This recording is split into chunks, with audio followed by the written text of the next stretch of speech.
नमस्कार। चलिए आज भारतीय इतिहास के एक ऐसे दौर की बात करते हैं, एक ऐसा समय जहां हमारी बहुत सी परंपराओं, हमारे दर्शन और समाज की बनावट की जड़ें मिलती हैं।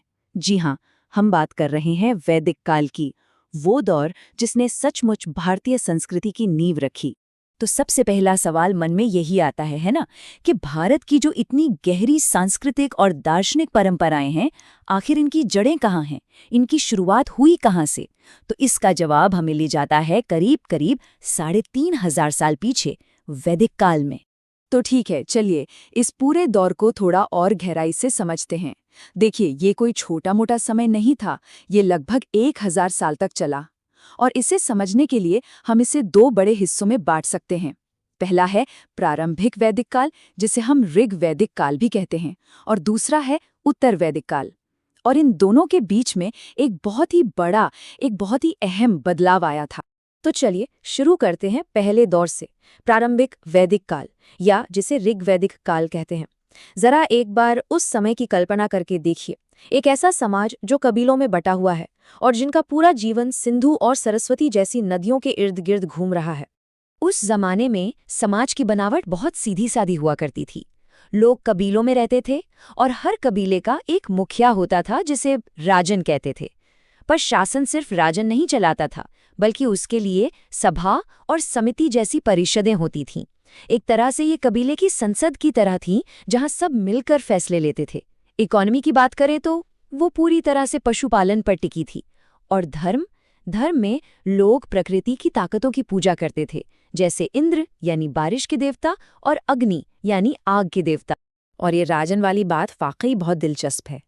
देखिए, राजन का मतलब आज के ज़माने का कोई निरंकुश राजा या सम्राट बिल्कुल नहीं था। उसकी ताकत पर लगाम थी। उसे कबीले की सभाओं के साथ मिलकर ही काम करना पड़ता था। इससे एक बहुत बड़ी बात पता चलती है कि उस शुरुआती दौर में पावर किसी एक इंसान के हाथ में नहीं थी, बल्कि बटी हुई थी। गाय धन का पैमाना थी। बस ये एक लाइन उस समय की पूरी अर्थव्यवस्था को समझा देती है। मतलब जिसके पास जितनी ज्यादा गायें, वो उतना ही अमीर। जमीन की कीमत नहीं थी, असली दौलत तो पशुधन ही था।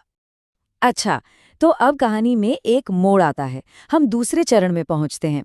लगभग 1000 ईसा पूर्व के आसपास एक बहुत बड़ा बदलाव देखने को मिला। लोग अब पूरब की तरफ बढ़ने लगे, गंगा यमुना के विशाल मैदानों की ओर। और बस यहीं से कहानी शुरू होती है बड़े बड़े साम्राज्यों के बनने की।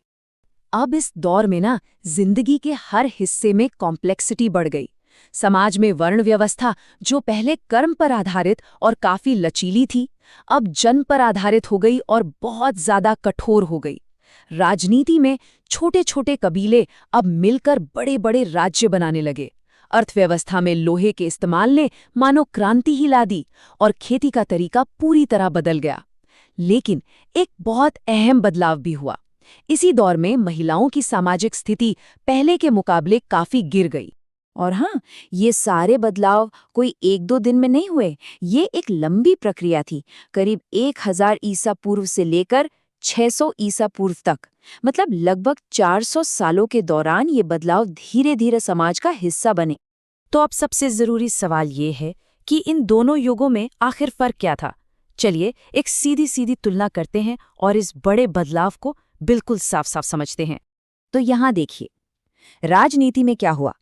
कबीलाई मुखिया यानी राजन की जगह अब आ गए थे शक्तिशाली राजा और बड़े बड़े राज्य। अर्थव्यवस्था कैसे बदली। पशुपालन की जगह अब स्थायी खेती ने ले ली, लोहे के इस्तेमाल की वजह से। समाज में क्या हुआ, जहां पहले लचीली वर्ण व्यवस्था थी, अब वो बहुत कठोर हो गई। और धर्म, प्रकृति की पूजा से बढ़कर अब बात जटिल यज्ञों और गहरे दार्शनिक सवालों तक पहुंच गई थी। तो अगर एक लाइन में कहें तो ये पूरा सफर था घुमंतू चरवाहों से बसे हुए किसान बनने का और कबीलों के मुखियों से शक्तिशाली राजा बनने का। यही था वैदिक काल का महान परिवर्तन। पर रुकिए, वैदिक काल की कहानी सिर्फ इन राजनीतिक और सामाजिक बदलावों पर खत्म नहीं होती। शायद इसकी सबसे बड़ी और स्थायी विरासत तो वो विचार हैं जिन्होंने आने वाली सदियों तक पूरे भारतीय उपमहाद्वीप को एक नई दिशा दी, एक नया आकार दिया। इसी दौर में वैदिक साहित्य भी विकसित हुआ। देखिए ये कैसे आगे बढ़ा। शुरुआत हुई 4 वेदों के भजनों और मंत्रों से। इसके बाद आए ब्राह्मण ग्रंथ, जिनमें यज्ञ और अनुष्ठानों को समझाया गया। फिर आए आरण्यक, जिन्हें वन पुस्तकें भी कहते हैं। और आखिर में आए उपनिषद। और उपनिषदों में तो सोच एक अलग ही लेवल पर चली गई। ब्रह्म यानी परम सत्य क्या है, आत्मा क्या है, इन जैसे गहरे दार्शनिक सवालों पर मंथन शुरू हुआ। और ये जो सोच में बदलाव आया ना, ये कमाल का है। ये हमें दिखाता है कि कैसे वैदिक चिंतन बाहरी चीजों जैसे यज्ञ और अनुष्ठानों से हटकर अंदर की ओर मुड़ा। मतलब दार्शनिक खोज की तरफ, ज्ञान की तरफ। यज्ञ से ब्रह्म तक का ये सफर वाकई अद्भुत है। फिर लगभग 600 ईसा पूर्व आते आते ये वैदिक युग खत्म हो गया। लेकिन ये खत्म होकर भी खत्म नहीं हुआ। इसने एक ऐसी जमीन तैयार कर दी जिस पर भारतीय इतिहास का अगला अध्याय लिखा जाना था।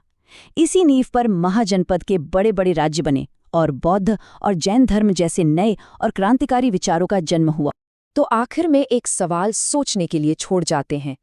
हजारों साल पहले के उस वैदिक काल की कौन सी परंपराएं, कौन से विचार और कौन से अनुष्ठान आज भी हमारी जिंदगी में, हमारे समाज में जिंदा हैं?